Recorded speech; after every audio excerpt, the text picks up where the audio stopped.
शादी के बाद मेरे पति को तुरंत काम पर जाना पड़ा। जब मेरे पति शहर गए तो मैं अपने ससुर और देवर के साथ घर पर अकेली थी।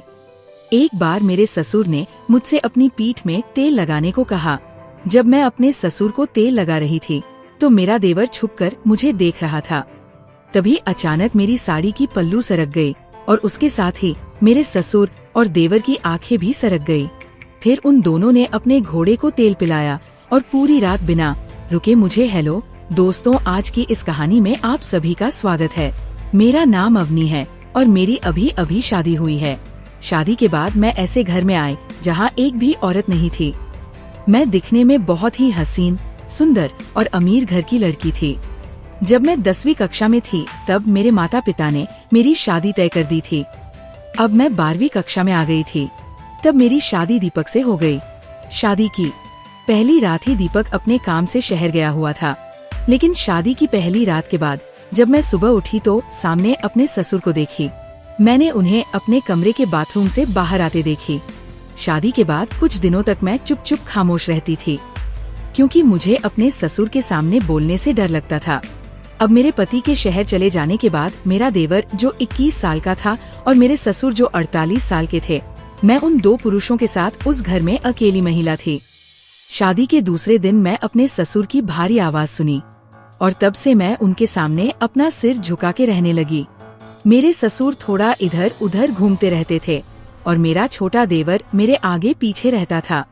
मेरे देवर का नाम सोनू था और मेरे देवर मुझे मेरे नाम से ही बुलाता था। मैं उसके बड़े भाई की पत्नी थी, लेकिन मैं उससे उम्र में छोटी थी, इसलिए वो मुझे मेरे नाम से ही बुलाया करता था। शादी के कुछ दिनों बाद मुझे बहुत बेचैनी होने लगी थी और मुझे अपने पति दीपक की बहुत याद आने लगी थी।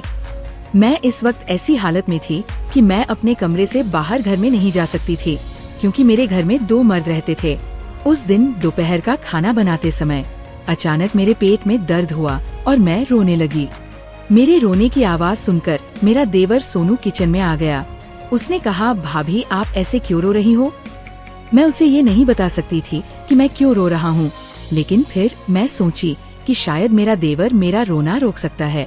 फिर मैंने उसे अपने रोने की वजह बताई। मैंने अपने देवर से बोली कि मुझे अपने पति की बहुत याद आ रही है। फिर उसने कहा, भाभी मैं अभी भाई को बुलाता हूँ। उसने तुरंत अपने मोबाइल फोन से मेरे पति को फोन किया और उसने मेरी उससे बात कराई। मेरे पति दीपक ने कहा, मैं अभी कुछ दिन और काम में बिजी रहूंगा, काम खत्म करके मैं जल्द ही वापस लौटूंगा, तब तक तुम अपना ख्याल रखना। दीपक ने मुझे सब्र रखने के लिए कहा था और फोन रखते समय उसने कहा था कि यदि तुम मेरे छोटे भाई और पिताजी का अच्छे से ख्याल रखोगी तो मैं तुमसे बहुत खुश रहूंगा। मेरे पति स्वभाव और रूप दोनों में श्रेष्ठ थे। मैं अपने हस्बैंड को बोलते हुए सुनी थी कि उनकी खुशी अपने पिता और भाई को खुश करने में थी और मैं भी अपने ससुराल वालों को खुश रखना चाहती थी। दीपक से बात करने के बाद मेरे चेहरे पर एक अलग सी खुशी थी। कुछ ही मिनटों में मेरा चेहरा बुरी तरह सूज गया। तभी मेरा देवर सोनू ने मुझे एकदम से गले लगा लिया और वह बोला, भाभी अब तो आप खुश होना, ऐसे मत रोया करो। अगर आपको कुछ महसूस हो तो प्लीज आकर मुझे बताइएगा। मेरे देवर सोनू का स्वभाव मेरे पति जैसा ही था, बिल्कुल भोला भाला। कभी वो मुझे भाभी कहता था तो कभी मेरे नाम से बुलाता था। अब धीरे धीरे मेरी सोनू से बात होने लगी। मुझे कुछ चाहिए होता था तो मैं सोनू से कह देती थी, क्योंकि अभी तक मेरी अपने ससुर से आमने सामने बात नहीं हुई थी। उस शाम जब ससुर घर आए तो लंगड़ा कर चल रहे थे। उनके कपड़े भी कीचड़ से भरे हुए थे। उस समय सोनू भी घर पर नहीं था, वह किसी काम से बाहर गया हुआ था। अपने ससुर को ऐसे मिट्टी के कपड़े में देखकर मैं समझ गई कि ये कहीं गिर गए होंगे। मेरे ससुर घर आए और मुझे बाहर से आवाज देकर बुलाया। मैं तुरंत बाहर निकली और उनसे उसका बैग ले लिया। मेरे ससुर ने मुझसे पानी का मोटर चालू करने को कहा। उसने मेरे सामने अपना कुर्ता उतार दिया। वो मेरे सामने सिर्फ एक छोटी सी पैंट में थे। मुझे अपने ससुर को इतनी छोटी पैंट में देखकर बहुत शर्म आ रही थी, लेकिन अभी घर पर कोई नहीं था, इसलिए मजबूरन मुझे उनकी मदद करनी पड़ी। मेरे ससुर मुझसे उन पर पानी डालने के लिए कहे। मैं उनके शरीर पर पानी डाल रही थी और ससुर जी अपने शरीर से मिट्टी साफ कर रहे थे। जब मैं अपने ससुर के शरीर पर पानी डाल रही थी तो हमारे दरवाजे से गुजर रहा एक मर्द मुझे अलग ही नजरों से देख रहा था। मेरे सामने मेरे ससुर आधे कपड़े पहने खड़े थे, लेकिन वे बिल्कुल भी शर्मीले नहीं थे। वो मेरे सामने अपने नंगे बदन के साथ खड़ा थे। वे इतने बूढ़े भी नहीं थे। मुझे उन्हें देखकर शर्म आ रही थी। फिर ससुर जी ने मुझे थोड़ा पास बुलाए और पानी डालने को बोले। उन्होंने कहा कि तुम इतनी दूर से पानी डाल रही हो, पानी मुझ पर जोर से लग रहा है, इसलिए पास आकर खड़े हो जाओ। जब मैं उनके पास गई और पानी डालने लगी तो वे मुझे अपने पीठ की मैल को मुझे साफ करने के लिए बोले। फिर मैं ससुर जी की पीठ को मलने लगाई और समय समय पर वे मेरा हाथ पकड़ते और कहते कि इसे साफ करके ये हाथ घुमा दो। मैं अपने ससुर के हाथ अपने हाथ से हटा रही थी। तभी मेरा देवर सोनू घर आ गया। उसने मुझे अलग नजर से देखा और फिर उसने मेरे हाथ से पानी का पाइप ले लिया। फिर उसने कहा, मैं पिताजी के शरीर पर पानी डालूंगा, भाभी आप घर जाओ। मैं अपने ससुर के शरीर पर पानी डालते समय काफी भीग गई थी, इसलिए घर आते ही मैं अपने कमरे में गई और अपनी भीगी हुई साड़ी बदल ली। जैसे ही मैं दूसरी साड़ी पहनकर कमरे से निकलने लगी, तभी मेरे कमरे का दरवाजा बजा। मैं बाहर दरवाजे पर गई, तभी दरवाजे के बाहर मुझे गीले पैर के निशान दिखे। जैसे ही मैं उस पैर के निशान को ध्यान से देखी तो मुझे वे गीले पैर सोनू के कमरे में जाते दिखे। तब मैं समझ गई कि जब मैं साड़ी पहन रही थी तब सोनू मेरा देवर चोरी छिपे मुझे देख रहा था। अब मुझे सोनू पर शक होने लगा, लेकिन मैं सिर्फ शक के कारण उसे कुछ नहीं कह सकती थी और मुझे उस घर में आए हुए अभी उतना समय नहीं हुआ था कि मैं किसी से कुछ भी कह सकूं। फिर मुझे लगा कि वो शायद मेरे कमरे के बाहर से ही चला गया हो। उस दिन रात को मैं अपने ससुर और देवर के साथ खाना खा रही थी। तभी मेरे ससुर ने अचानक मेरा हाथ पकड़ लिया और मुझे रात के खाने के लिए अपने पास बैठा लिया। फिर उन्होंने कहा, अब तुम इस घर के मुख्य व्यक्ति हो, तुम हमारे साथ खाना खा सकती हो। फिर वे बैठकर कुछ और बातें करने लगे। उन्होंने कहा, बहू तुम मुझे दादा कब बनाओगी? मैं जल्द से जल्द अपने पोते की आवाज अपने घर में सुनना चाहता हूँ। क्या उन्हें नहीं पता था वे किस बारे में बात कर रहे थे? क्या उनको पता नहीं कि उनका बेटा अपनी शादी की पहली रात से शहर गया हुआ है? अब मैं अकेले प्रेग्नेंट कैसे हो सकती? मैंने उनसे आगे बात किए बिना बस अपना सिर हिला दी। मुझे लगा कि शायद मेरे देवर और ससुर जी को मुझसे कुछ कहना है। तभी ससुर जी ने मेरे सामने अपने पोते का विषय उठा दिया। मेरा मतलब है, मैंने अनुमान लगाया था कि मेरे पति दीपक जल्द ही घर आएंगे। वह मुझे सरप्राइज देने वाला थे, इसलिए मैं अपने ससुर के मुंह न लगकर सोच समझकर बात कर रही थी। मेरे ससुर ने मुझे कुछ नहीं बताया था कि दीपक के साथ कुछ हुआ है। मैंने उनसे कोई सवाल भी नहीं की। रात के खाने के बाद ससुर जी ने मुझे अपने पैरों की मालिश करने के लिए अपने कमरे में बुलाया। हालांकि उनका छोटा बेटा अभी घर पर था, फिर भी मुझे ही बुलाए। मैं जब उनके कमरे में गई तो वो अब भी मेरे सामने बिना शर्ट के बैठे हुए थे। जैसे ही मैं उनके कमरे में दाखिल हुई, उन्होंने मेरे सामने अपनी पैंट घुटनों तक नीचे खींच लिया और मन से अपने पैरों की मालिश करने को बोले। जैसे ही मैंने अपने ससुर के पैरों पर तेल मला तो वो मेरी तारीफ करने लगे। उन्होंने कहा, बहू तुम्हारा स्पर्श आकर्षक है। फिर ससुर जी बड़बड़ाने लगे थे। तब से वे जो कुछ भी बात कर रहे थे, मैं उनकी बात पर सिर झुकाई और सिर हिलाई जा रही थी। लेकिन जब मैं ऊपर देखी तो मुझे पता चला कि मेरे ससुर अपनी आंखें बंद करके मेरे हाथ के स्पर्श का आनंद ले रहे थे। उनके चेहरे के भाव कुछ अलग से दिख रहे थे। तभी मैं उनके कमरे से बाहर जाने की सोची और अपने देवर सोनू को आवाज लगा दी। फिर मेरे ससुर ने कहा, सुन बहू, मुझे पता है कि तुम सोनू को याद कर रही हो, लेकिन अब उसे भी काम करने की जरूरत है। लेकिन तुम बिल्कुल भी डरो मत। सोनू मेरा अपना बेटा है, उसमें और मुझ में कोई अंतर नहीं है। अगर तुम्हें कुछ महसूस हो तो अवश्य आकर मुझे बताना। ससुर जी मुझसे बात कर ही रहे थे कि बाहर से सोनू को खांसी आने लगी। उसकी आवाज देखकर मेरे ससुर को लगा कि शायद सोनू उनके कमरे के बाहर है, तब उन्होंने उसे आवाज दिया। दरअसल सोनू ससुर के कमरे के बाहर ही खड़ा था। कुछ ही देर में वह कमरे के अंदर आ गया। ससुर सोनू को नाराज करना चाहते थे क्योंकि वह कमरे के बाहर क्या कर रहा था, लेकिन वो बात बदलकर मुझसे कहने लगे कि जब भी मैं घर पर न रहूं तो तुम सोनू को बता देना कि तुम्हें क्या चाहिए। सोनू दीपक का भाई है। दीपक, मैं और सोनू हम तीनों एक ही है। तुम हमारा ख्याल रखो, हम तुम्हारा ख्याल रखेंगे। ससुर जी की नजर में हमारा ख्याल रखने का अलग ही मतलब था और मुझे धीरे धीरे इसकी आदत हो रही थी। इसलिए मैंने उन्हें प्रणाम किया और अपने कमरे में चली गई।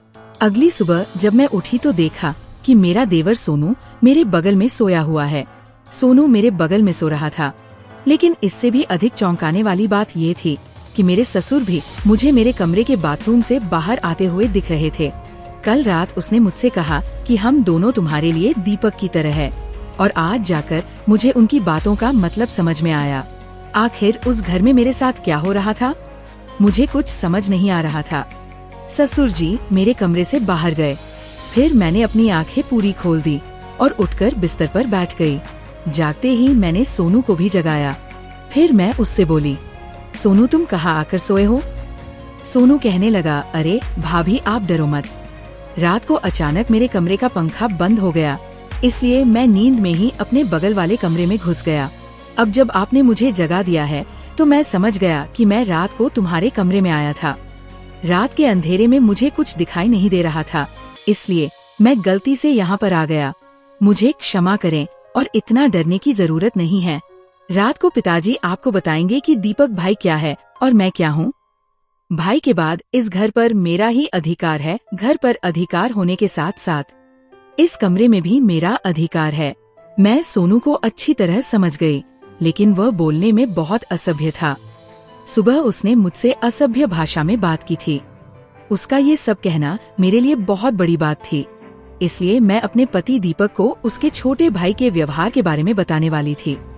अब मैं दीपक के घर आने का इंतजार कर रही थी।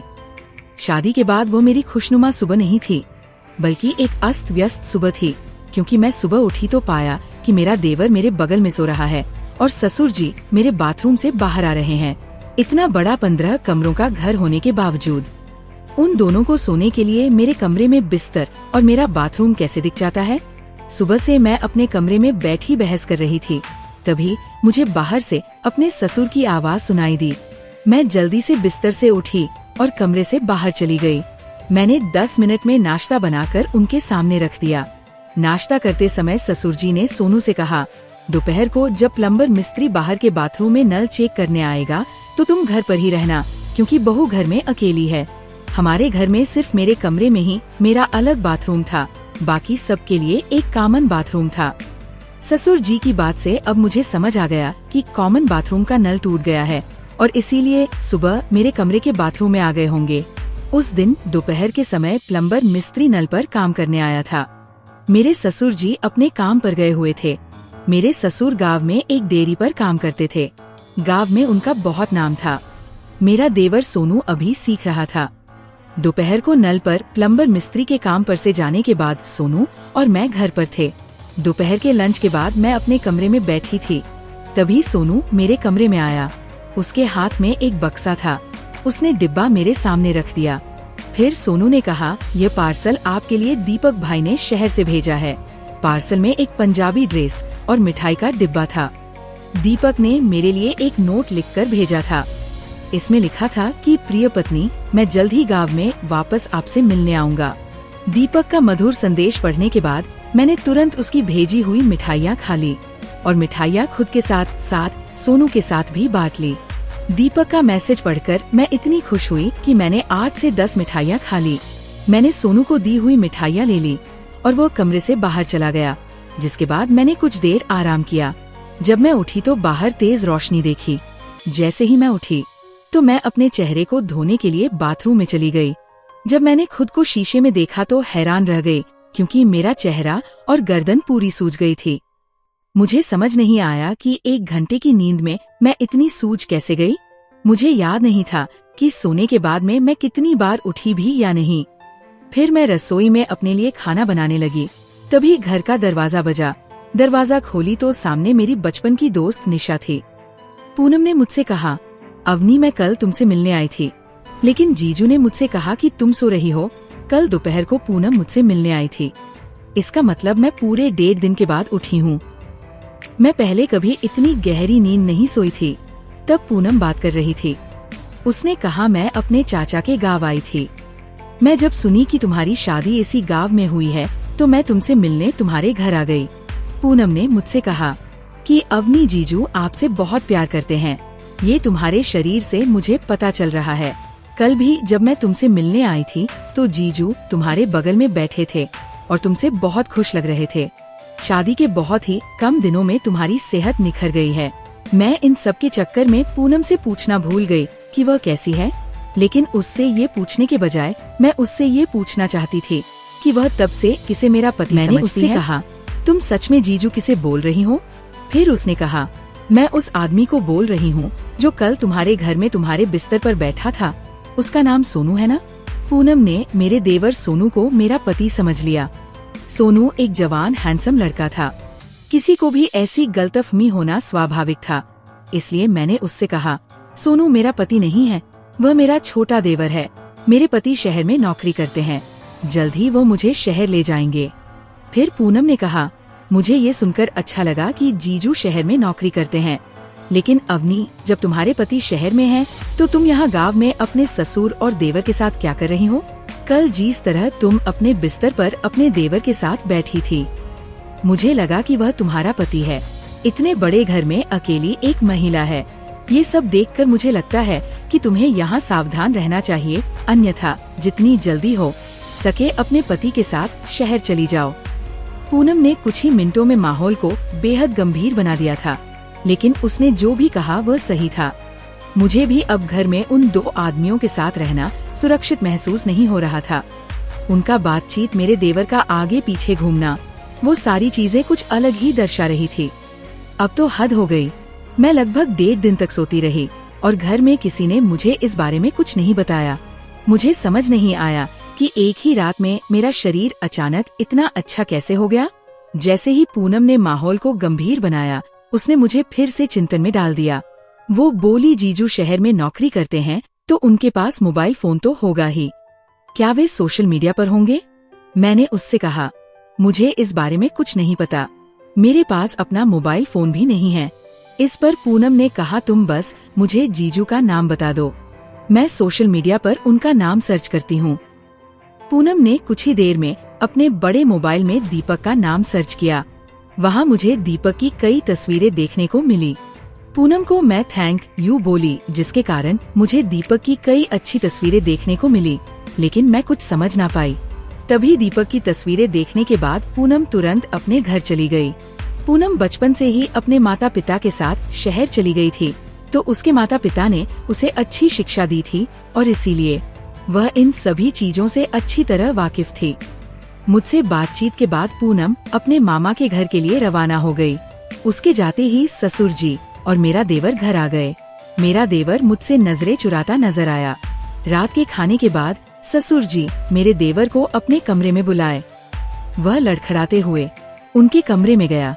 फिर क्या पता मुझे अंदर क्या हुआ, लेकिन मुझे उन दोनों पर शक होने लगा, तो मैं उन दोनों के पीछे पीछे ससुर जी के कमरे के पास चली गई। मैं अपने ससुर के कमरे की देखभाल करने लगी। मैं उन दोनों की बातें छुपकर सुनने लगी।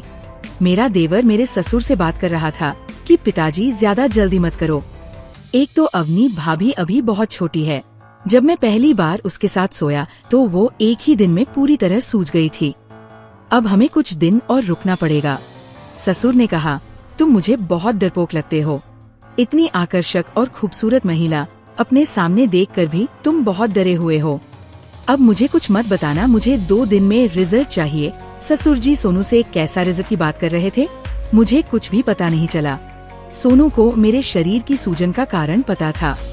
इसका मतलब है कि मैं 1.5 दिन तक सोई नहीं, बल्कि निश्चित रूप से उन दोनों का यह किया धरा है।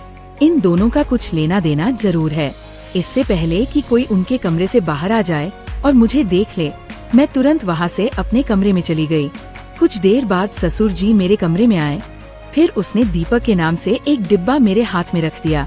जिस प्रकार मेरा देवर मुझे डिब्बा दिया था, वैसा ही डिब्बा मेरे ससुर ने मुझे दिया। फिर उन्होंने कहा कि दीपक, तुम्हारे लिए शहर से ये पार्सल भेजा है। उस पार्सल में एक प्यार भरा खत लिखा हुआ था और एक मिठाई का डिब्बा भी था। ससुर जी मुझसे वो मिठाई खाने की जिद करने लगे। उन्होंने कहा, दीपक ने खासतौर पर तुम्हारे लिए शहर से ये मिठाई भेजा है। मैंने उनके सामने मिठाई मुंह में रखी और खाने का नाटक करने लगी। जैसे ही मेरे ससुर मेरे कमरे से बाहर निकले, मैं बाथरूम में गई और मैं जो भी मिठाई खाई थी उन्हें तुरंत बाहर निकाली और चुपचाप अपने बिस्तर पर जाकर सो गई। फिर थोड़ी देर बाद मेरे कमरे का दरवाजा खुलने की आवाज आई। तभी मैंने अपनी आंखें कसकर बंद कर ली। अचानक मुझे महसूस हुआ कि कोई मेरे बगल में बैठा है।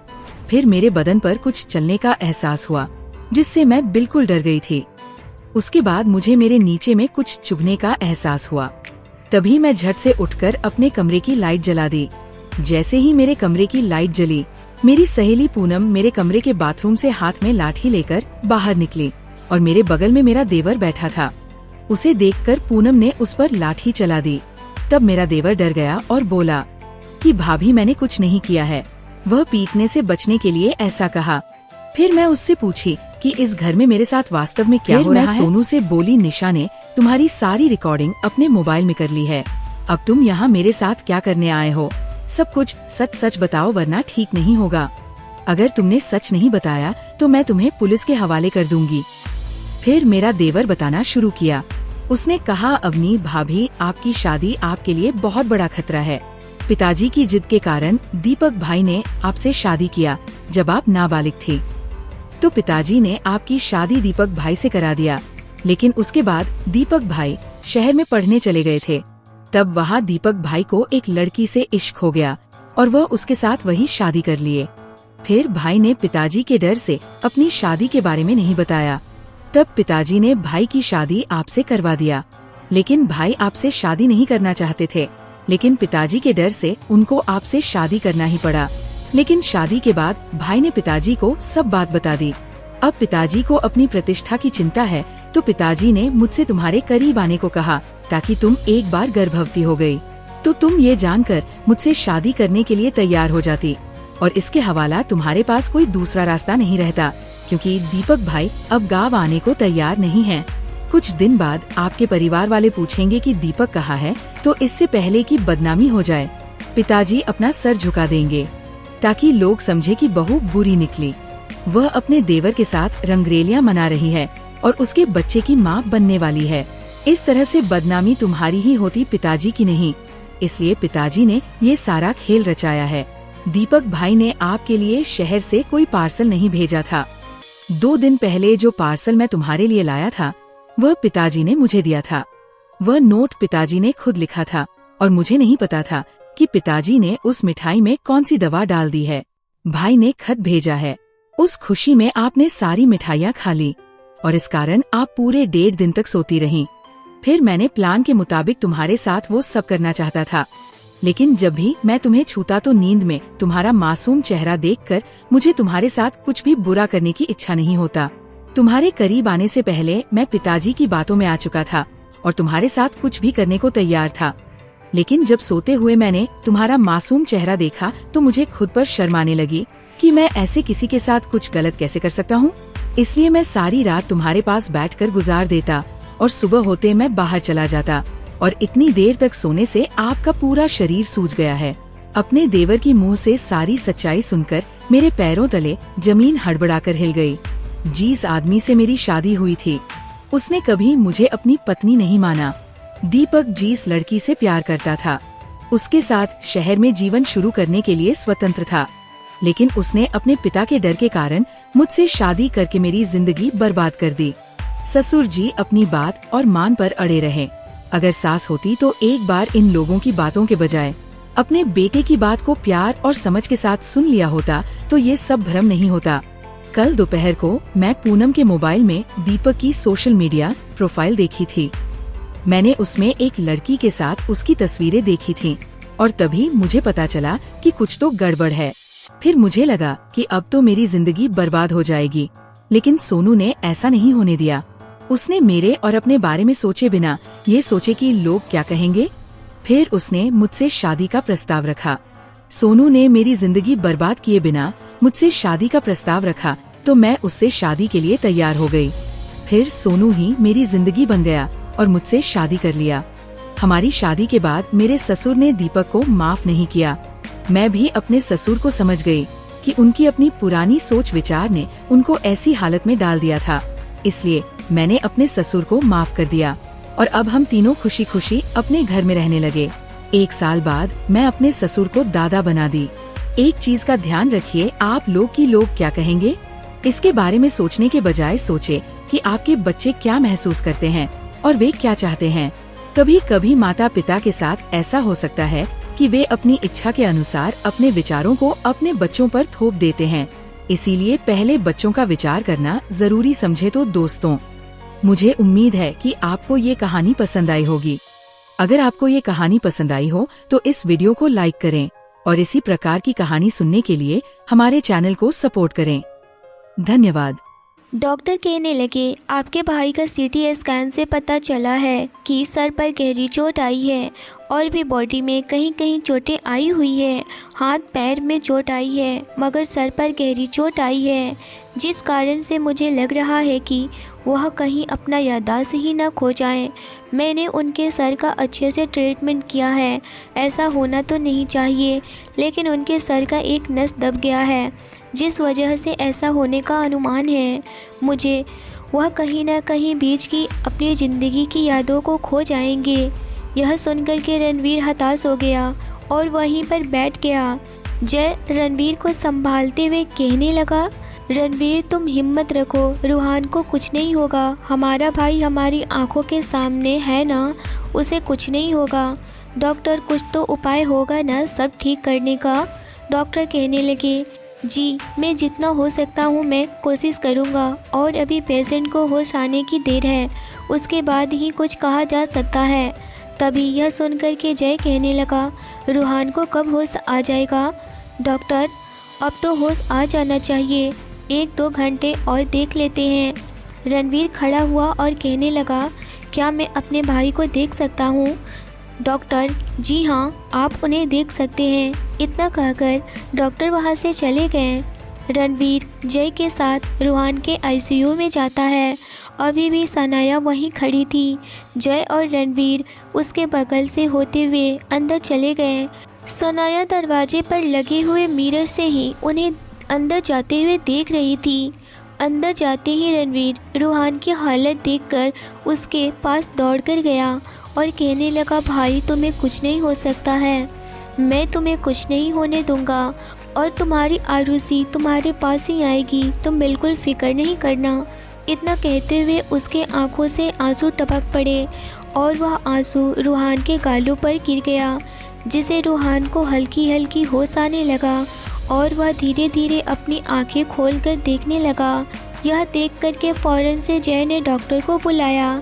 डॉक्टर आते ही रूहान का चेकअप करने लगे। रूहान इस वक्त अपने होश में था और अपने आप को अच्छा फील कर रहा था। यह जानकर डॉक्टर उसे यहाँ के बहुत ही वीआईपी रूम में शिफ्ट करती हैं।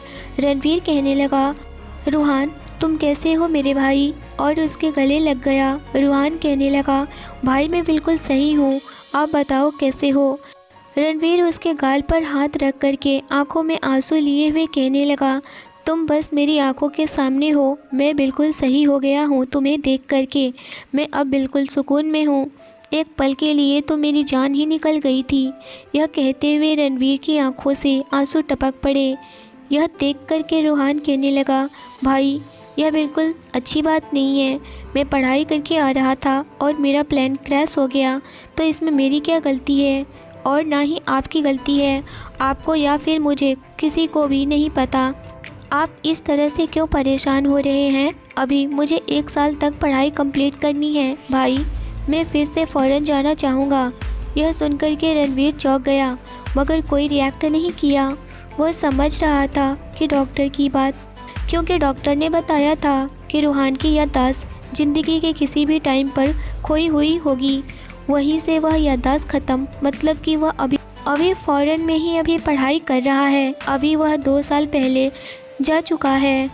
वह बिना कुछ बोले रूहान को गले लगा लिया और वह बोला, तुम अभी आराम करो, तुम्हें अभी आराम की ज़रूरत है, अभी तुम्हें कहीं नहीं जाना है। इतना कहते हुए अभी दोनों बात कर ही रहे थे कि सनाया उनके कमरे में दाखिल हुई। सनाया को देखकर रूहान कहने लगा, सनाया तुम क्यों घर नहीं गई हो क्या? तुम भी मेरे साथ मेरी फ़्लाइट में थी क्या? सनाया रूहान के करीब आई और कहने लगी, नहीं, मैं सुनी कि तुम्हारा एक्सीडेंट हुआ है तो मैं बस तुम्हें देखने चली आई। चली आई हूँ। और वह आते ही रूहान को गले लगा ली। रूहान भी उसे कस के अपनी बाहों में भर लिया। यह देखकर रणवीर चौंक सा गया। जय भी उन्हें देखते रह गया। रणवीर कहने लगा, रूहान तुम इस लड़की को कैसे जानती हो? रणवीर की बात सुनकर रूहान कहने लगा, भाई यह मेरे साथ मेरे फॉरेन के कॉलेज में पढ़ाई करती है। हम दोनों साथ में ही स्टडी करते हैं। रणवीर यह सुनकर के गहरी सांस लिया। तभी रणवीर के फ़ोन पर कॉल आया। वह जो नंबर फ्लैश हो रहा था उसे देख कर के रणवीर की आंखें चमक उठी। वह कोई और नहीं बल्कि आरुषि थी। रणवीर जल्दी से फ़ोन रिसीव किया और बाहर चला गया। आरुषि कहने लगी, रूहान के बारे में पता चला? रणवीर बोला, हाँ वह सही सलामत है, तुम आके मिल सकती हो। मैं अभी जय को भेजता हूँ। यह कह कर के रणवीर बिना आरुषि की बात सुने ही फ़ोन कट कर दिया। उधर आरुषि अभी भी अपने डैड के पास ही बैठी हुई थी। शुभ को भूख लग रही थी। डॉक्टर से भी बात आरुषि कर ली थी। कुछ दिनों में उसके पापा ठीक हो जाएंगे और अभी उन्हें 24 घंटे के लिए ऑब्जर्वेशन में रखा गया था, वहाँ बॉडीगार्ड की। तभी रणवीर हॉस्पिटल के रूम में आया और जय के पास गया और धीरे से बोला, तुम जाओ आरुषि को लेकर आओ, वह रूहान से मिलना चाहती है। इतना सुनकर जय कहने लगा, ठीक है मैं जा रहा हूँ, और वह फ़ौरन से चला गया। इधर सनाया जाने लगी थी मगर रूहान उसका हाथ पकड़ के रोक दिया और कहने लगा, कहाँ जा रही हो बेबी? यहीं बैठो मेरे पास, तुम्हें कहीं जाने की ज़रूरत नहीं है। मैं अभी बीमार हूँ ना, तुम देख रही हो और तुम जाने लगी। इस तरह से बिहेव करते हुए रणवीर दोनों को देख रहा था। वह कुछ समझ नहीं पा रहा था, मतलब कि वह आंखें बड़ी किए हुए सोचने लगा कि यह कॉलेज के बेस्ट फ्रेंड होंगे। इन्हीं सब सोचों में अभी रणवीर गुम था कि जय आरुषि को लेकर के पावर अस्पताल पहुंचा। रास्ते में आरुषि शुभ को ओवरऑल पैलेस छोड़ आई थी उसे अम्मा के पास, क्योंकि उसे भूख लग रही थी और वह उसे थकावट भी हो गई थी और शुभ भी चाह रहा था कि वह घर जाए। आरुषि जय के साथ जैसे ही कैबिन में एंटर करती है, वह देखी रूहान के करीब एक लड़की है जो उसके हाथ पकड़े हुए बैठी हुई थी। आरुषि उस लड़की पर बिना ध्यान दिए ही रूहान को देखकर उसके करीब दौड़ कर आई और उसके गले लग गई और कहने लगी, रूहान तुम ठीक हो ना? तुम्हें क्या हुआ है? इतने सारे चोटें, तुम ठीक हो ना? और उसके आंखों से आंसू की धारा बह जा रही थी। उसकी ब्लू आंखें पूरी तरह से लाल हो रखी थी आंसुओं की वजह से और उसके गले लग गई। रणवीर अपनी मुठिया कस लिया। आरुषि रूहान के गले लगकर कहने लगी, रूहान मैं बिल्कुल रह नहीं पाऊँगी तुम्हारे बिना। मुझे लगा कि मैं तुम्हें खो दिया, मगर अब तुम्हें देख कर के मुझे तसल्ली हुई। और आरुषि उससे दूर हुई और उसके गाल पर हाथ रखते हुए कहने लगी, तुम कैसे हो रूहान? नहीं बोलोगे क्या? तुम अपनी बेबी को नहीं पहचानती हो? रूहान अनजान नज़रों से आरुषि को देखे जा रहा था और वह एक ही बात बोला, जी आप कौन और इस तरह से मेरे करीब क्यों आ रही हैं? जी मैं आपको नहीं जानता, आप कौन हैं? इतना सुनना था कि आरुषि पूरी तरह से हैरान हो गई। वह धड़कते दिल के साथ कहने लगी, रूहान मैं तुम्हारी आरुषि, हम दोनों 1 साल से रिलेशनशिप में हैं और हम लोग शादी करने वाले हैं। रूहान तुम मजाक कर रहे हो ना? रूहान को इस वक्त कुछ भी याद नहीं आ रहा था उसको, और वह दिमाग पर जोर डालने की कोशिश करने लगा मगर उसे कुछ भी याद नहीं आ रहा था। डॉक्टर ने रणवीर से कहा था कि उन्हें कोई भी दिक्कत नहीं होनी चाहिए और ना ही आप उन्हें याद करने के लिए फोर्स करेंगे, उन्हें बिल्कुल भी प्रेशर नहीं दीजिएगा। यह सोचकर के रणवीर आरुषि का हाथ पकड़े कमरे से बाहर आया। इतने में डॉक्टर आए और कहने लगे, पेशेंट को आराम करने की ज़रूरत है, आप लोग बाहर जाइए। डॉक्टर की बात सुनकर सभी लोग बाहर चले आए। इधर आरुषि की नज़रें सिर्फ इस वक्त रणवीर के ऊपर था। रणवीर कहने लगा, आरुषि मेरी बात ध्यान से सुनो। रूहान इस तरह से बातें इसलिए कर रहा है क्योंकि वह अपनी याददाश्त खो चुका है। वह 2 साल पहले चला गया है जबकि वह फॉरेन में पढ़ाई करता था। उसके बाद क्या हुआ है उसे कुछ भी याद नहीं है। इतना सुनना था कि आरुषि वहीं बेंच पर बैठ गई और फूट फूट कर रोने लगी। उसे इस तरह से रोता हुआ देख करके रणवीर की जान निकलने को आ गई। वह वहीं आरुषि के पैरों में बैठ गया और कहने लगा, आरुषि तुम बिल्कुल घबराओ नहीं, सब ठीक हो जाएगा।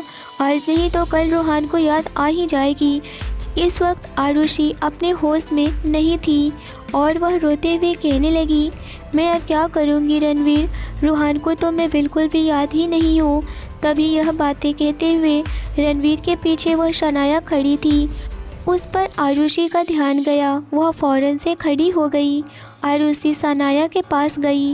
रणवीर हैरान नज़रों से बस आरुषि को ही देखे जा रहा था। सनाया इस वक्त बहुत ज़्यादा ही घबराए जा रही थी कि आरुषि उसे पहचान गई है। आरुषि उसके पास जाकर कहने लगी, तुम वही हो ना जो उस होटल में रूहान के कमरे में सोई हुई थी। इतना कहते हुए आरुषि गुस्से में आ गई और कहने लगी, तुम्हारी हिम्मत कैसे हुई मेरे रूहान के करीब जाने की। तुम सोच भी कैसे सकती हो कि रूहान के करीब जाओ। तुम्हारी जैसे गिरी हुई लड़की मैंने आज तक नहीं देखी। इतना सुनते ही सनाया कहने लगी, जी नहीं, मैंने कोई गलती नहीं की, क्योंकि 2 साल पहले मैं और रूहान एक साथ फ़ॉरेन के कॉलेज में पढ़ाई करते थे और हम दोनों एक बहुत ही अच्छे दोस्त थे, जो कि रूहान आज भी मुझसे दोस्ती रखे हुए हैं। तभी तो वह मुझे पहचान गया, मगर वह पहले वाला रूहान होता तो मुझे अपने करीब तक नहीं आने देता।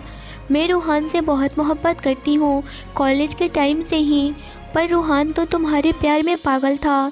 इस वजह से मैं उसे रात उस नशे की दवा दे कर के उसके साथ यह नाटक की और वह वीडियो बनाई ताकि तुम्हें दिखा सकूं और तुम दोनों का प्यार तोड़ दूं। मगर भगवान यही चाहता है और देखो फिर से रूहान मेरे करीब आ गया और वह फिर से मेरे साथ हो गया। और तुमसे कब मिला था, कहाँ मिला था, कैसे मिला था, प्यार करता था, उसे बिल्कुल भी याद नहीं है। आरुषि यह सुनते ही सनाया को एक थप्पड़ लगा देती है। तभी रणवीर आरुषि को पकड़ लिया और कहने लगा, नहीं स्वीटी, यह सही कह रही है, रूहान की कोई गलती नहीं है इसमें और ना ही इस लड़की की गलती है। मुझे भी पता था कि कोई कॉलेज के टाइम में लड़की पसंद करती है और रूहान भी उसे पसंद करता था, मगर जब वह तुम्हें देखा तो तुमसे प्यार हो गया। मगर सनाया को वह लाइक करता था या फिर उसे चाहता था, उसे आज तक सनाया को बताया ही नहीं, मगर तुमसे मिला और उसे एक नज़र में ही तुमसे प्यार हो गया और वह तुम्हें चाहने लगा और तुम्हें बता भी दिया, क्योंकि वह तुम्हें खोना नहीं चाहता था। इतना सुनकर के आरुषि वहीं बेंच पर फिर से बैठ गई और सिसक कर रोने लगी। उसके गले से आवाज़ तक नहीं निकल पा रही थी और वह इस वक्त रणवीर के हाथों को ज़ोर से पकड़े हुए थी। कहने लगी, मैं बहुत बुरी हूँ ना, मैं रूहान का ख्याल नहीं रख पाई, मैं बहुत बुरी हूँ, मुझे रूहान को नहीं जाने देना चाहिए था। वह बहुत मुश्किल से बोल रही थी। आरुषि को इतना परेशान देखकर रणवीर की तो जान ही निकलने को हो गई थी, मगर किसी भी तरह अपने आप को कंट्रोल किए हुए रणवीर अपने हाथों को आरुषि के हाथों से दूर किया और उसके माथे को सहलाते हुए कहने लगा, कोई बात नहीं स्वीटी, तुम बिल्कुल भी टेंशन नहीं लो, सब ठीक हो जाएगा और तुम बहुत थक गई हो, चलो हम घर चलते हैं। जय, तुम यहाँ पर बॉडीगार्ड्स लगा दो और हो सके तो तुम यहाँ पर रहो या फिर विक्रम को यहाँ पर बुलाओ। जय कहने लगा, ठीक है। इतना कहकर रणवीर आरुषि का हाथ पकड़े हुए उसे लेकर जाने लगा। इन दिनों आरुषि बहुत ज़्यादा ही परेशान और डिप्रेस्ड रहने लगी थी, क्योंकि उसके डैड की तबीयत ख़राब थी और दूसरी तरफ रूहान की ऐसी हालत, वह काफ़ी टेंशन में रहती थी, जिस वजह से वह बहुत ज़्यादा ही वीक हो गई थी। रणवीर उसे अपने कार में बिठाया और खुद भी ड्राइविंग सीट पर बैठ गया। आरुषि थकावट की वजह से वहीं थोड़ी देर में ही सो गई। रणवीर उसे सोता हुआ देख करके एक जगह साइड में गाड़ी रोका और उसे सीट बेल्ट लगाया, कहीं आरुषि नींद में गिर न जाए। अभी वह सीट बेल्ट लगा ही रहा था कि आरुषि कहने लगी, रूहान तुम मेरे साथ ऐसे नहीं कर सकते हो, तुम सिर्फ मेरे हो। वह नींद में ही बड़बड़ाई जा रही थी।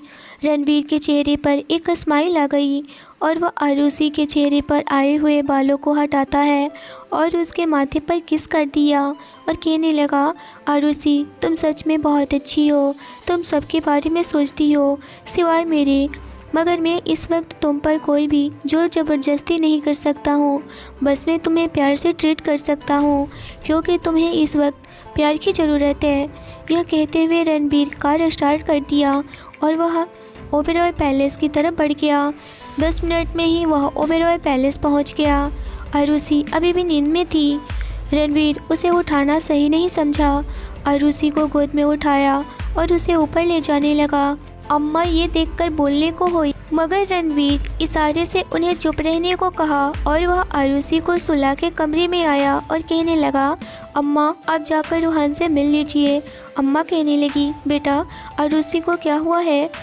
रणवीर कहने लगा, अम्मा आरुषि बहुत ज़्यादा ही थक गई है, वह बहुत ज़्यादा परेशान है ना, कुछ दिनों से इस वजह से वह बहुत ज़्यादा ही वीक हो गई है और उसे नींद आ गई। मैंने उसे उठाना ठीक नहीं समझा और मैंने उसे उठाकर लाया। उसे कुछ नहीं हुआ है, वह सही है। यह सुनकर अम्मा को तसल्ली हुई और वह एक बॉडीगार्ड के साथ चल पड़ी। सुबह इस वक्त सो रहा था। इधर रणवीर अपने कमरे में वॉशरूम में गया और फ्रेश होकर के कुछ ही देर में आया। जब आकर देखा तो आरुषि के फेस बहुत ज़्यादा ही रेड हो रखा था। वह डर गया। आरुषि के फेस पर आए हुए बाल को सही किया और उसके माथे पर हाथ फेरा, मगर जैसे ही उसके माथे पर हाथ फिराया वह पूरी तरह से चौंक गया क्योंकि आरुषि को बहुत तेज़ फीवर हो रखा था, इतना कि उसके हाथ जल जाएंगे ऐसा फीवर हो रखा था। वहीं आरुषि दर्द से कराह रही थी। यह देख कर के रणवीर बहुत ज़्यादा ही परेशान हो गया। वह फ़ौरन से डॉक्टर को कॉल किया और डॉक्टर को जल्दी से जल्दी आने को कहा। 10 मिनट में ही डॉक्टर रणवीर के पैलेस पहुंच गए। डॉक्टर ने फ़ौरन से आरुषि का चेकअप किया। वह भी हैरान, इतना फीवर मैं आज तक नहीं देखा, इन्हें हॉस्पिटल में एडमिट करना पड़ेगा। रणवीर चिल्लाते हुए कहने लगा, जैसे भी हो यहीं पर अरेंजमेंट करो, मैं आरुषि को हॉस्पिटल नहीं लेकर जाऊंगा, मेरी आरुषि यहीं पर रहेगी। यह सुनकर के डॉक्टर ने फ़ौरन से अपने स्टाफ को कॉल किया और सारा कुछ अपना यहीं पर मंगवाया और एक अलग कमरे में आरुषि का ट्रीटमेंट शुरू हो गया। जय सुना तो परेशान हो गया। अचानक से आरुषि को क्या हो गया? आरुषि को बहुत ज़्यादा ही पेन हो रहा था बॉडी में, उसे थोड़ी सी भी रिलैक्स नहीं मिल रहा था। वह नींद में भी बड़बड़ाए जा रही थी और तड़पे जा रही थी। उसकी तरफ देखकर रणवीर भी बहुत ज़्यादा ही परेशान हुए जा रहा था कि अचानक से आरुषि को क्या हो गया। डॉक्टर ने नींद की इंजेक्शन आरुषि को दे दिया। कुछ ही देर में आरुषि अब नींद की आगोश में चली गई थी। डॉक्टर ने कहा, इनको बहुत ज़्यादा ही वीकनेस हो गया है, बहुत परेशान है यह और ज़्यादा सोचने की वजह से डिप्रेस भी हैं। इनका अच्छे से ख्याल रखना पड़ेगा और खान पान पर भी यह अच्छे से खा नहीं रही हैं, अपने डाइट का ध्यान नहीं रखती हैं। इतना सुनते ही रणवीर कहने लगा, डॉक्टर कुछ भी करिए लेकिन मेरी आरुषि सही होनी चाहिए और वह भी जल्दी से जल्दी। यह सुनकर के डॉक्टर कहने लगे, हम अपना ट्रीटमेंट कर रहे हैं, वह बहुत जल्दी ही रिकवर हो जाएंगी, डोंट वरी। इतना कह कर के आरुषि के पास एक नर्स रख कर डॉक्टर चला गया। आरुषि 5 घंटे तक सोती रही। 5 घंटे के बाद उसे होश आया तो रणवीर उसके करीब था और वह उसके हाथ को पकड़े हुए ही बैठे बैठे ही आंखें बंद किए हुए सो गया था। आरुषि यह देख कर के रणवीर के चेहरे में ही खोसी गई थी। आरुषि भी सोचने लगी, यह इंसान सच में अलग होते जा रहा है। फिर अपने सोचों से बाहर निकल कर के वह अपने हाथ को रणवीर के हाथों से हटाने की कोशिश करी। तभी रणवीर आरुषि के हिलने की वजह से आंखें खोला और फ़ौरन से देखा कि आरुषि उठ गई है। वह आरुषि के बिल्कुल करीब गया और कहने लगा, स्वीटी तुम ठीक हो ना? अब बताओ कैसा फील हो रहा है? आरुषि उठने की कोशिश कर रही थी मगर रणवीर कहने लगा, नहीं स्वीटी तुम अभी आराम करो, डॉक्टर ने तुम्हें रेस्ट करने को कहा है, तुम अपना ख्याल नहीं रखती हो, तुम बहुत ज़्यादा ही वीक हो गई हो और तुमसे मैं बात नहीं करूँगा, तुम्हें अपना ख्याल रखना होगा और तुम नहीं रखोगी तो मैं रखूँगा तुम्हारा ख्याल। अब मैं देखता हूँ कि तुम कैसे नहीं अपना ख्याल रखती हो और खाना भी नहीं खाती हो ढंग से। मैं अपने हाथों से तुम्हें खिलाऊंगा और तुम्हें खाना होगा, समझी तुम। यह बातें अपनी आंखें बड़ी करते हुए बोल रहा था। आरुषि इस वक्त बिल्कुल भी नहीं डर रही थी, बल्कि उसे अच्छा लग रहा था कि कोई तो उसे इस तरह से हक जता के उसका इतना केयर कर रहा है, इस तरह से बातें करने वाला। मगर फिर भी उसे रूहान की याद आ गई, मगर रूहान की याद आज तो खो गई है, बस उसे ठीक होने का इंतज़ार कर सकती है। इसी सोच में खोई हुई थी कि तभी रणवीर कहने लगा, कहाँ खो गई स्वीटी, बोलो ना, अब कैसा लग रहा है तुम्हें। आरुषि कहने लगी, मुझे अभी अच्छा लग रहा है, पर मुझे सोने का मन नहीं कर रहा है, मैं टहलना चाहूँगी। वह आरुषि का हाथ पकड़े हुए उसे उठाकर बेड से उतारा और कहने लगा, ठीक है चलो मेरे साथ। वह उसे खुली हवा में लेकर गया। आरुषि बाहर जाकर के ठंडी हवाओं में अपने आप को बेहतर महसूस कर रही थी। रात के 8 बज रहे थे। तभी पीछे से शुभ आया और कहने लगा, दीदी आप कैसी हैं। शुभ को देखकर आरुषि वहीं पर बैठ गई और स्माइल करते हुए कहने लगी, मैं ठीक हूँ बच्चा, तुम बताओ कैसे हो, तुमने खाना खाया। शुभ कहने लगा, हाँ दीदी मैंने खाना खाया, अम्मा ने मुझे खिलाया, अम्मा के हाथों से खाने का मज़ा ही कुछ और है। तभी अम्मा भी आ गई और कहने लगी, आरुषि बेटा आप कैसी हो। अम्मा को देखकर बिना कुछ बोले ही आरुषि उनके गले से लग गई। आरुषि को अपनी माँ की याद आ गई और वह उनके गले से लगकर रोने लगी। अम्मा उसके पेट को सहलाते हुए कहने लगी, रोते नहीं बच्चा, आप तो बहादुर है ना, आप बस अपना ख्याल रखिए। चलिए मैं आपके लिए खाना लेकर आई हूँ, चलिए जल्दी से खा लीजिए।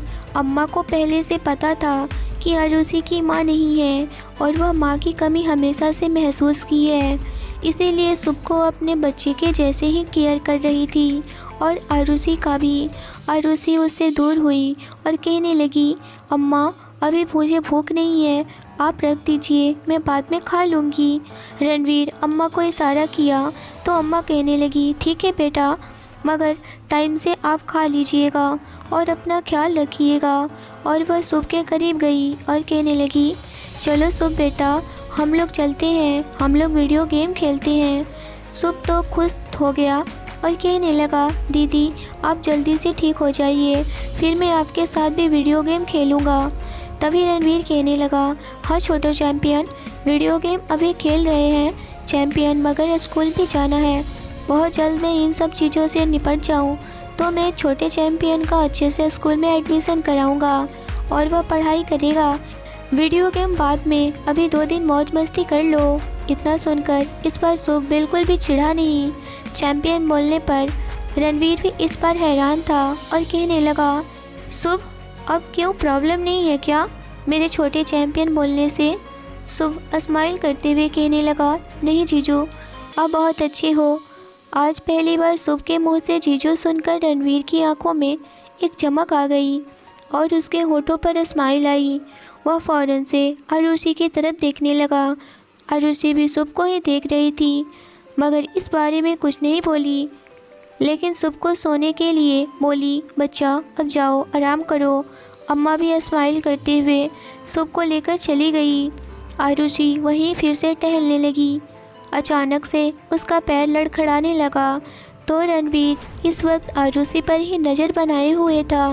वह फ़ौरन से आरुषि को अपनी बाहों में थाम लिया। आरुषि की नज़र रणवीर पर ही थी और रणवीर की नज़र आरुषि पर। दोनों ही एक दूसरे में खो से गए थे और इसी तरह से 10 मिनट तक खोए हुए ही थे। तभी आरुषि होश में आई और वह उठने को हुई, मगर रणवीर उसे उठने नहीं दिया। वह उसे पूरी तरह से अपने गोद में उठाया और उसे कमरे में लेकर गया, सोफे पर बिठाया और कहने लगा, अब कोई बहाना नहीं चलेगा, चलो स्वीटी जल्दी से खाना खा लो, अगर तुम नहीं खाओगी तो मैं भी नहीं खाऊंगा। चलो। अम्मा ने प्लेट भर भर के बहुत सारे सैलेड, चपाती, आलू मटर की सब्जी और बहुत सारे फ्रूट्स लेकर आई थी। रणवीर ने चपाती की एक बाइट तोड़ी और उसने पनीर के साथ डिप किया और आरुषि के मुंह के पास लेकर गया। मगर आरुषि मुंह बनाते हुए कहने लगी, मुझे भूख नहीं है। रणवीर कहने लगा, मुझे पता है सुबह से तुमने कुछ नहीं खाया है। चलो अब कोई भी मैं नखरे नहीं सुनने वाला हूँ और फ़ौरन से मुंह खोलो और खाओ, मैं खिलाता हूँ। सारे यह फिनिश करना है अभी के अभी, और कोई ड्रामा नहीं मेरे सामने, समझी? इतना कहते हुए रणवीर थोड़ा गुस्सा से बोला। आरुषि अभी बिल्कुल भी रणवीर से डर नहीं रही थी, मगर हाँ थोड़ी उसकी बातों की रिस्पेक्ट कर रही थी, और वह यह सुनकर अपना मुंह खोली। रणवीर उसे प्यार से उसके मुंह में पहला बाइट डाला और आरुषि खाने लगी। आरुषि को खाते हुए देख कर के रणवीर स्माइल कर रहा था। आरुषि का भी अब रणवीर से बिल्कुल भी प्रॉब्लम नहीं हो रहा था। आरुषि को अब रणवीर के साथ थोड़ा थोड़ा अच्छा फील होने लगा, क्योंकि रणवीर में काफ़ी चेंज आ गए थे। अब वह आरुषि की नज़रों में अच्छा इंसान साबित होने लगा था। आरुषि यह देखी कि रणवीर खुद नहीं खा रहा है, सिर्फ उसे ही खिला रहा है। वह कहने लगी, रणवीर आप भी खाओ। मगर इस वक्त रणवीर तो बस आरुषि के यादों में ही खोया हुआ था। उसे देख कर के सुकून मिल रहा था कि आज वह आरुषि उसके पास है, सामने है, और आज उसे खिला रहा है। और उसके ब्लू आंखें प्यारी और मासूम चेहरे को देखकर एक सुकून महसूस कर रहा था। उसकी आंखों में ही खो सा गया था। आरुषि फिर से बोली, आप मुझे खिलाते रहेंगे, आप भी खाओ ना कुछ, आपने भी तो सुबह से नहीं खाया है ना। तभी रणवीर को होश आया और वह कहने लगा, क्या कहा स्वीटी तुमने? आरुषि फिर से बोली, आपने भी सुबह से नहीं खाया है, आपको भी खाना चाहिए, सिर्फ मुझे ही खिलाए जा रहे हैं। आरुषि की बात सुनकर रणवीर भी सोचने लगा, आरुषि को भी मेरा ख्याल है। यह सोचकर उसके होठों पर एक प्यारी सी स्माइल खिल गई कि चलो थोड़ी बहुत तो आरुषि अब मेरी भी फिक्र कर रही है। ऐसे ही करते हुए रणवीर और आरुषि दोनों ने अपना अपना खाना फिनिश किया और फिर आरुषि अपने कमरे में सोने के लिए जाने लगी। मगर रणवीर आरुषि का हाथ पकड़ लिया और कहने लगा, नहीं न जाना स्वीटी, यहीं पर सो जाओ। अगर रात में तबीयत ख़राब हो गई ज़्यादा तो कौन देखेगा, और मेरे पास रहोगी तो मुझे पता चलेगा ना। आरुषि कहने लगी, वह नर्स है। रणवीर बोला, नर्स है तो क्या हुआ स्वीटी, फिर भी मुझे हमेशा टेंशन बनी रहेगी। तुम्हारी तबीयत सही भी है या नहीं, मैं सो नहीं पाऊँगा ना, मुझे भी नींद नहीं आएगी। आरुषि इस बार कुछ नहीं बोलती है, मगर वह अभी रणवीर से भी दूर रहना चाहती थी। पता नहीं क्यों, मगर उसका दिल और दिमाग साथ नहीं दे रहा था। उसका दिल रूहान के पास था, मगर दिमाग का क्या, जो कि रणवीर बदल रहा है उसके लिए। वह कहने लगी, मैं अभी चेंज करके आती हूँ। वह लाइट ग्रीन कलर के नाइट ड्रेस पहनकर आई और बेड पर बैठ गई। रणवीर उसके करीब आया और उसके हाथों को पकड़ के अपने हाथों में थाम लिया और कहने लगा, स्वीटी तुम बिल्कुल भी टेंशन नहीं लो, रूहान बिल्कुल सही हो जाएगा। जब रूहान सही हो जाएगा तो तुम सब बता देना उसे और वह सब समझ भी जाएगा, कोई दिक्कत नहीं होगी। आरुषि कहने लगी, मैं सोच नहीं पा रही हूँ अभी मुझे क्या करना है क्या नहीं, मुझे डैड की टेंशन हो रही है, वह ठीक तो हो जाएंगे ना। इतना कहते हुए उसके आंखों में आंसू भर आए और बाहर आने के लिए मचलने लगे, मगर रणवीर सब समझ रहा था।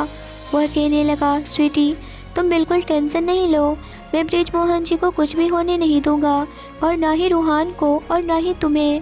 मैं सबको सही सलामत इस घर में लेकर आऊँगा, और वह सिर्फ़ और सिर्फ तुम्हारी वजह से। मुझे एक चांस दे दो स्वीटी, मैं सुधरना चाहता हूँ। मैं तुमसे सच में मोहब्बत कर बैठा हूँ।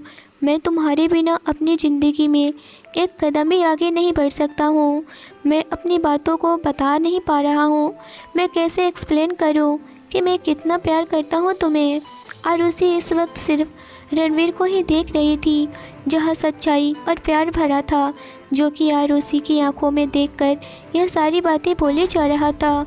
आरुषि रणवीर के हाथों से अपना हाथ छुड़ाकर उसके हाथों पर रखते हुए कहने लगी, अब सो जाए, काफ़ी रात हो गई है।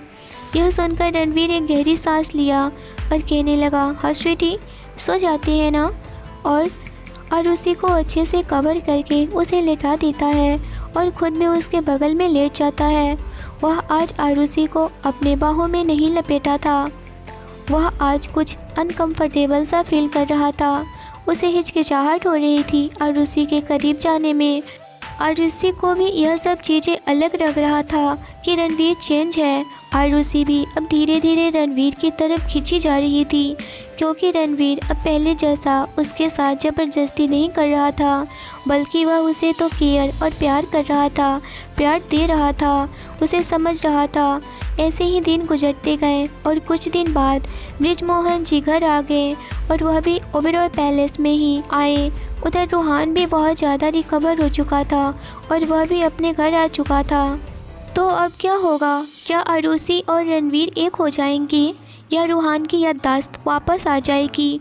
क्या आरुषि फैसला ले पाएगी कि वह रणवीर की ही होकर रह जाएगी?